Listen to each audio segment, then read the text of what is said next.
I'm Andrew Hilliard and I'm the Croatia specialist for vintage travel.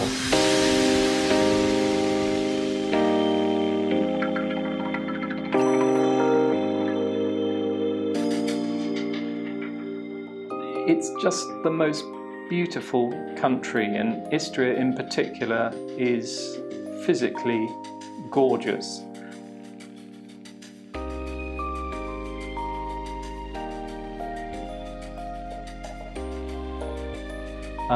It has a little bit of everything really. You've got mountains, you've got hills, you've got forests, you've got fantastic beaches. The sea is beautifully clear and always the most gorgeous Caribbean turquoise colour actually. Istria has the most beautiful golden honey-coloured stone, and most of our villas are constructed from this stone. Well, I love the landscapes. They're just beautiful, and it's not a densely populated territory. So there's a lot of vineyards there and a lot of olive groves. The vineyards, they're almost like battalions of troops, just kind of standing in line on the hillsides and in the valleys. And it's just a lovely, lovely place to go, I must admit. Croatia this year joined the EU, and I think that has been a sort of confidence boost for the general public, and it's certainly raised the profile of the country. In the quality broadsheet newspapers, there's been a lot of coverage about Croatia coinciding with its admittance into the EU, which has all had a very positive effect. And the airlines have picked up on this by introducing new routes to Pula, which is the main town right down in the south of Istria. So it's easier to get there, it's become more accessible.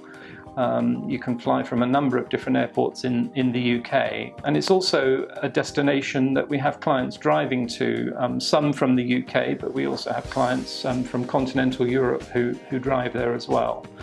And you can even take a ferry across from Italy, because you've just got the Adriatic Sea between Croatia and Italy, the east coast of Italy. In Pula, for example, the main town, there's a magnificent Roman amphitheatre, which I believe is the 5th largest amphitheatre virtually intact in Europe. And it's still a living, working amphitheatre. They hold concerts there, and also there's a film festival that takes place in Pula in the summer over a couple of weeks. And then also the old town of Pula was surrounded by walls, and some of the old entrances, the gates to the town, are still standing. So, you know, that's an interesting legacy to view. And then the main square in the centre of Pula has the old Roman Forum building, which is completely intact and a very popular place for people to go and visit and photograph, etc. And the same square has a number of cafes with terraces, you know, and you can sit and enjoy your coffee or a glass of wine with a lovely view there. So it's been very much actually influenced by the Italians over the centuries, and it was part of the Venetian Empire for a number of centuries, in fact. And there's a fantastic legacy all over Istria with the architecture, which is very Venetian in its style, and I think all the more attractive for it. But then the Austro-Hungarian Empire expanded, and they moved into Croatia, and again you see the influence of that ruling, if you like, in the architecture as well. And it's also reflected this history of ownership in the cuisine that you find on the menus. So you'll find the Italian legacy lots of pasta dishes, lots of risotto dishes. Pizzas are fantastic and widely found in Istria, all extremely good value as well. They love their coffee, they love their ice cream, and I think this is all part of the Italian legacy. And then the Austro-Hungarian Empire has bestowed goulashes and stroganoffs and pancakes. So it's a lovely mixture, actually, the cuisine there. And they celebrate their cuisine. They have traditional restaurants in Croatia called canobas. And these are usually family-run restaurants that have been in the family for generations, in fact. Often with a roaring fire in the off-season anyway. So very homely, very, very welcoming. And they love to cook with local ingredients that are current to the season, really. So, for example, in May, or in the spring anyway, asparagus grows profusely, so they do a lot of risottos with asparagus, omelettes with asparagus, and they try and promote the local ingredients that are grown locally. In the north of Istria, there's a deep river valley. The river is the River Murna, and this is flanked by oak forests, and this has become a great place to find truffles. And so you'll find truffles on the menus widely in these canobas, both white and black truffles. And you know, they put them in the sauces for the meats and also in pasta dishes. And they are at their best in the late summer, early autumn, and so a lot of the cuisine is seasonal, in fact. And you know, I like that, really. They celebrate what they have, you know, on the land there.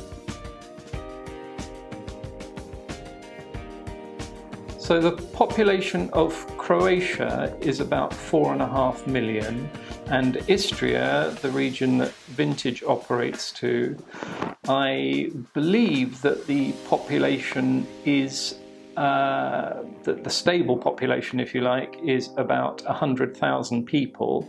But this would almost certainly double during the summer months when they have the greatest number of visitors, to, you know, around about 200,000, I would say. So the climate, it's, I mean, they call it a Mediterranean climate. In the spring and the autumn, the temperature would usually be in the low 20s, and you'll have clear sunny days. So for keen photographers, that's a great time to go because the air is pure and clear. In the summer, so mid-June through to early September, it really can get quite hot, with temperatures typically in the mid-30s. But you'll get a little bit of heat haze then as well. So from a photography point of view, again, that's not so great, but you know, a lot of people like to go there for the heat and the beaches, and so that is the time to go. Now, the currency in Croatia, they joined the EU at the beginning of July, but they haven't adopted the euro. So the currency, they are keeping their previous currency, which is called the kuna, and at the moment they're about 9 kuna to the pound, and the kuna is divided into 100 lipa. The road system in Istria is excellent, actually. In the last 3 or 4 years, a motorway has been constructed which runs from the northern border with Slovenia right down to a town called Medellin, just to the south of Pula. So it runs the whole extent of the territory. And then there's an arm of it that runs out to a town called Rijeka, which is the gateway to the rest of Croatia. So it's a toll road, but you can make pretty swift progress around Istria on that road. And then the other roads are of good quality, and the signposting is excellent. The best way to see Croatia is really by car, and if you arrive by air at Pula Airport, all the major car hire companies are represented there. And I mean, it's very straightforward to get onto the main motorway from Pula Airport. It's just a distance of 2 kilometers, and then you're away. So the joy of Istria is that nowhere is too far from anywhere, because to drive from the north with the border of Slovenia down to the south of Istria would take no more than an hour and a half. So everywhere is pretty accessible from anywhere, really.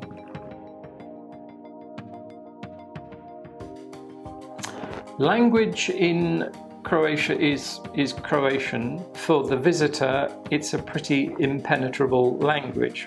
However, since Croatia became independent from Yugoslavia in 1991, English has been taught in all of the schools, so you'll find that anybody really aged up to their mid-40s speaks perfect English. Because of the influence of Italy, just about everybody speaks fluent Italian, and then from the Austro-Hungarian period they speak a lot of German as well, so all the major languages really are covered there. So Vintage Travel has got villas all around Istria. And what I like about the program we have there is that it caters for either couples, families, or groups of friends who might be travelling together. Istria for us is quite unusual in that we have at the moment 3 one-bedroom houses, and all of our villas have their own private swimming pool. And they're extremely popular, in fact, with honeymooners who are seeking a one-bedroom house, and in the case of at least 2 of them, you know, they've got great privacy, so there's no neighbours nearby or anything. But then we've also got houses that are in little villages, and the upside of that for clients is that they can walk to amenities, they can go out and get their fresh bread every morning, they can go and visit a restaurant on foot, and so enjoy a nice bottle of Istrian wine without having to worry about getting into a car to return to the villa.